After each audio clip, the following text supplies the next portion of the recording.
In early 2020, Khao San Road was unveiled as a new walking street, and it was supposed to herald a new era of gentrification in the area to make the place more attractive for Chinese tourists.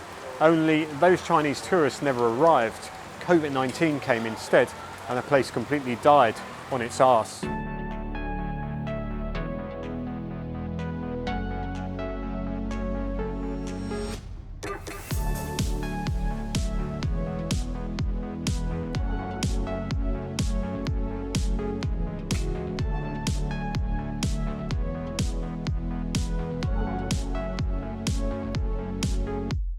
One thing I've noticed is that this paving over has done something strange to the acoustics around here, and when the vehicles stop going past, there are moments of like dead silence, and you can hear people murmuring at a volume where they know if they talk any louder they'll be heard over there because there's an echo in the air. Interesting. Of course there's no market stalls and crowds of people like there was before to soak up the sound.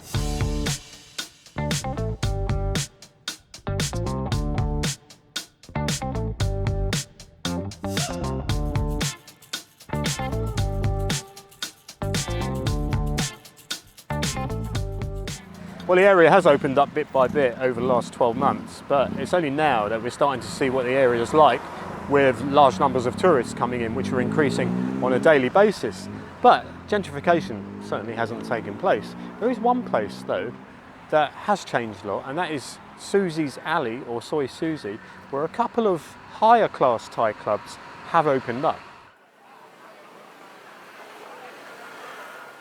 I had trouble finding Soy Susie or Susie's Walking Street, whatever you want to call it. It's definitely not as clearly signposted as it was back in the day, and it's definitely changed. In fact, Susie's really let herself go here. There's a couple of Thai clubs down here I want to have a quick look at because there's a sign that someone said I should look out for, and I'm not sure what he means, but he said it will let you know that the place has gone up market. So let's go and have a look.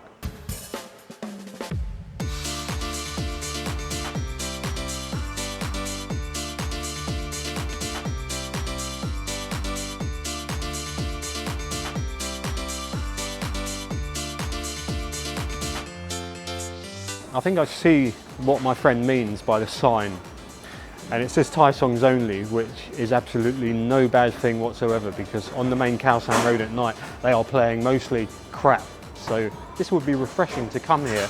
But they look pretty upmarket and aimed at Thais only, so whether they'd let you in or not is a different matter altogether, but I'm sure they will. I just noticed that 7-Eleven back there closed down. And that was a 7-Eleven when I met a gun runner years ago, 2011 Halloween it was. And as much as I say I don't like this place now, I did have some good memories back in the day. And this guy turned out to be a gun runner. And what happened was I was coming out of 7-Eleven, I tripped over him because I was a bit drunk, and he was sitting right in the middle of the curb drinking a beer. And from me apologising, and then him apologising, and then building into a conversation, he told me everything. And stereotypically, the conversation started with him telling me that he couldn't tell me what he was going to be doing over the next few days. Anyway, he was picking up guns which had the serial numbers filed off from Brazil, and I can't remember the planes. He told me the model number of the planes. They were props, and the consignment, I can't remember how many. But it was just one of those characters that you meet in a place like this, and I'm just wondering, are those kind of characters going to be coming out of the woodwork, you know, as this place is reopening? Interesting to know.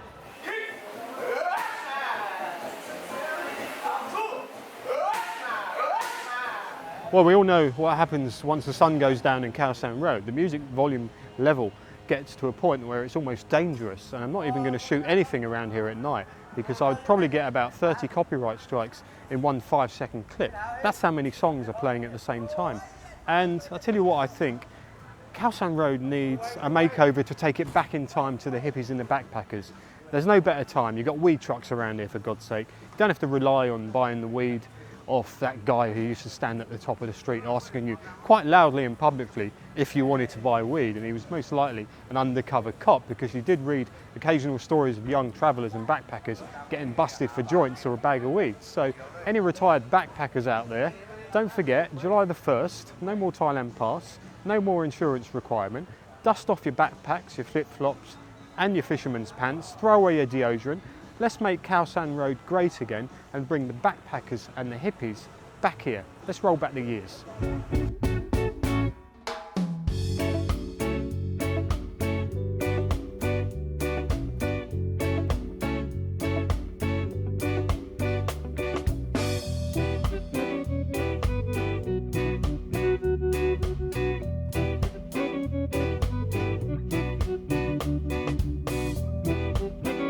Well, some of you may be wondering, why do I want backpackers back around here when just 1 year ago I was taking the piss out of backpacker stereotypes in a video? Am I going soft? Absolutely not.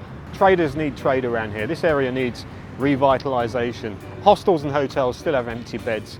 Street food stalls, bars and restaurants could do with the bums on seats. The bottom line is people need to make a living. Plus I will be walking around a couple of businesses and giving them a bit of promotion in this video, so we'll see how that goes.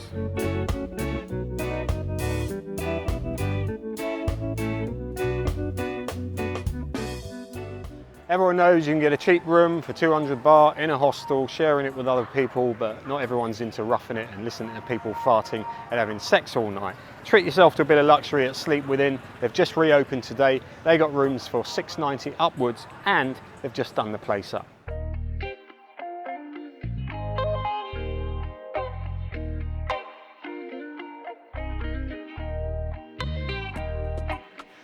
I asked the girl downstairs, can I take a few photos of the rooms? And she went one better. She gave me the keys and said, go up there yourself. So here I am. I had to walk up the bloody stairs, but it's a small sacrifice you've got to make if you're going to live it up in luxury. This is obviously a twin room. As you can see, it's very tastefully decorated and the beds are nice and soft. So for $7.90, I think it's a deal.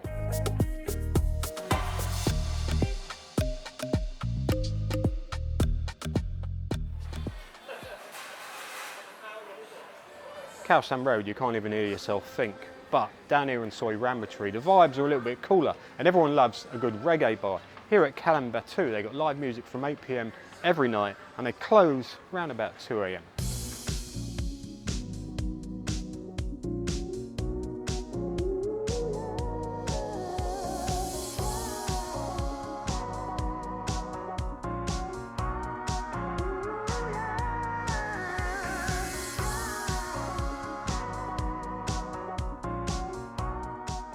I also think it's very important to support your smaller independent traders around here. Just opposite the temple, this is Saffron. They do Indian and Thai food and it smells absolutely gorgeous. Give it a try.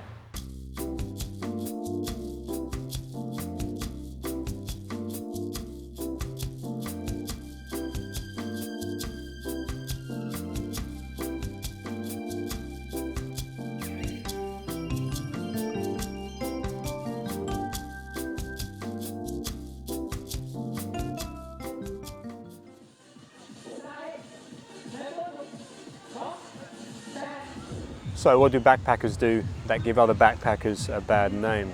Over the last couple of days shooting this video, I've spoken to quite a few young travellers and backpackers, and I would say most of them are doing the general backpacker thing, which is living on a budget, travelling as cheaply as possible, giving money to local small businesses, respecting locals and the environment, generally being pleasant and enjoying themselves. But then you get the negative side of backpackers. And I was reading online about a couple who are sitting on the street begging for money in Ceylon Road. They've got a note on the floor saying, we need more money to travel, please give generously. And these are giving a bad name to tourists in general, I think. I'm sure, locals passing by will drop them 10 or 20 baht. And if there are any foreign tourists going by, I would hope that they would get a real dirty look, because that's what I would give them. And they've probably got a TikTok camera set up nearby and they're going to have a good laugh about it, maybe even post a video of it while they're counting their ill-gotten gains. I think police should do a little bit more to clamp down on this kind of thing. Anyway, so I got a list from social media on what people think are the most negative sides of backpackers. And it starts with, backpackers are ignorant and self-entitled and think the country needs them and owes them a living because they've decided to come and spend their money here and travel. Backpackers don't shower as often as they should, or they don't shower at all. That's one that's been doing the rounds for decades, that one. Backpackers look down on anyone else not backpacking or roughing it like they are. Modern day backpackers are not the real thing. They live their lives through a series of Instagram, Facebook or blog posts. I would say that is most young travellers in general these days. Bongo playing backpackers really piss me off, says one person here. Well, if someone's playing the bongos and they're far away enough so I can't hear it, I wouldn't care. Backpackers say that they get a chance to see the country as it really is, without any illusions or falsehoods. They get a chance to meet real people, eat real food, and stay in real places. When they leave, they bring away a feeling they have truly experienced the country. Well, I don't think that's a negative at all.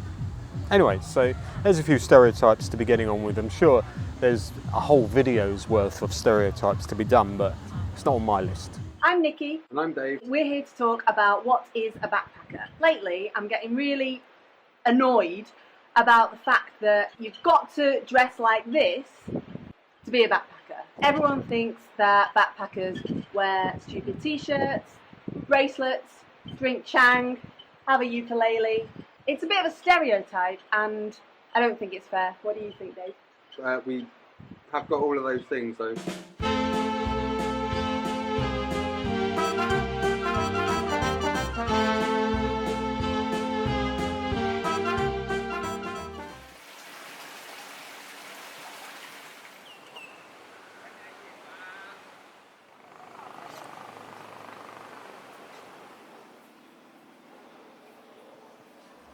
Every year, thousands of people leave Thailand with fantastic memories of travelling here. And sometimes there's a really unique, unusual place that sticks in your mind for years to come. This next place is one of those places. It's the Fling Duck, and it will certainly awaken the backpacker in you. Even though you don't need to be a backpacker to stay here. Beds start at 150 baht a night. Let's go and check the place out.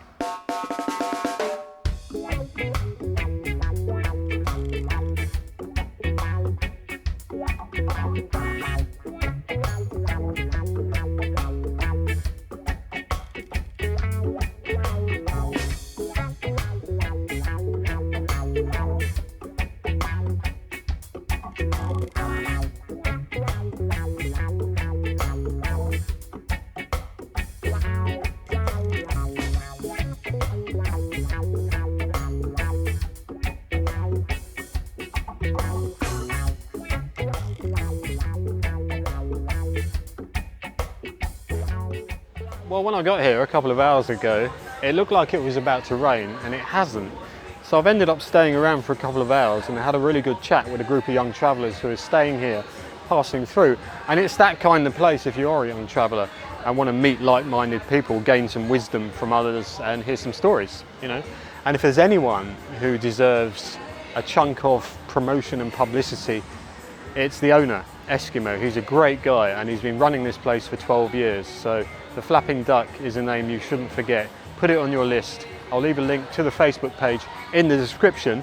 And one thing about the music playing here, I've heard Tavares, George Benson, Roy Ayers. It's my kind of music if I was staying here. And I think I'm probably about 25 years too late anyway.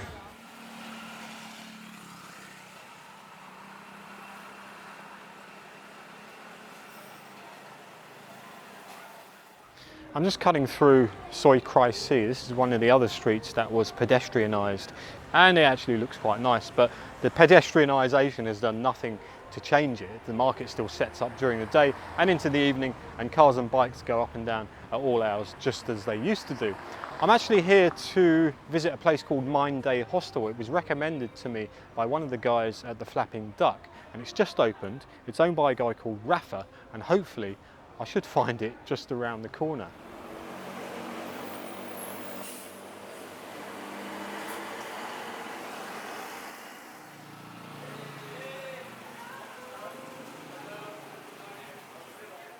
It's your first day and you're full up. How does that feel? That's pretty fantastic. It feels great. It's a dream come true, you know? Because I landed in Bangkok. I knew that I want to stay here because of the movie, The Beach. Oh, yeah. I loved it. When I say, one day I'm gonna do this. And here I am. My mother said, oh, you're crazy. Yeah. And now here I am. What's special here? What have you got that other hostels don't have? I've seen the pictures, they look great. Yeah. You've got a roof garden. Tell us more about that. A different aura. I don't know. People come here, I don't know, it's special, you know? The beds are all together. We have the common area, we eat together in the floor, like the old days, almost like the 60s. And we have the rooftop with small lights. It's very minimalist, you know, not too flashy, and that's the way I want to keep it. Yeah. Yeah. For backpackers and young travellers coming to Khao San Road now, it's totally different to what it Yes. was pre-COVID. Pre-COVID. I mean, you've got a totally different demographic of people coming, and of course now you've got the added bonus of, you know, cannabis tourism. Yes. People are coming here to also buy weed and chill It out, helps a which lot. is great. Yeah. You know, what's the outlook for you guys? I mean, are you booked up well into the future? Yeah, for me I was afraid because they told me that this is a low season, and I was a bit afraid, especially after COVID. But I noticed a boom of people. Many people come now, especially because of the new law of the weed. And people who were stuck in their houses for 2 years, it's a new beginning. It's a new life. I think from now, you know, they say low season, high season. I don't think it's going to matter for the next couple of years. People Yeah. are just going to be Exactly. glad they can travel Yeah. regardless of, you know, they're not Exactly. going to care about the seasons. It's rainy season, but so what, you know? I noticed that so much in people. They really, it's a special year especially for young people like 19 to 24. Yeah. Because me was 2 years of my life, but it's not the same as a young adult. Yeah. All right, Rafa, that's great. Wish you all the best for the future. you. Thank you. Any You words too. of wisdom to tell everyone? Follow your dreams. You Follow work your well for me. dreams. It worked well for Rafa. Welcome to Rafa's Cafe! Woo!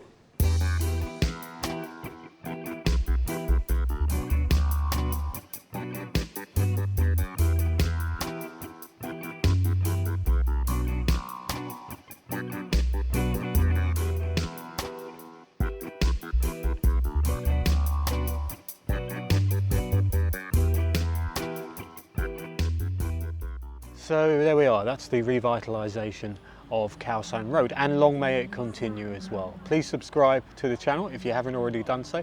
Like, share and comment. If you've got any suggestions or questions, you can drop me an email as well. If you want to support the channel, you can make a donation via the Buy Me a Coffee link, or you can join the channel and become a member. That just leaves me to say thanks very much for watching, and I'll see you sooner than you think.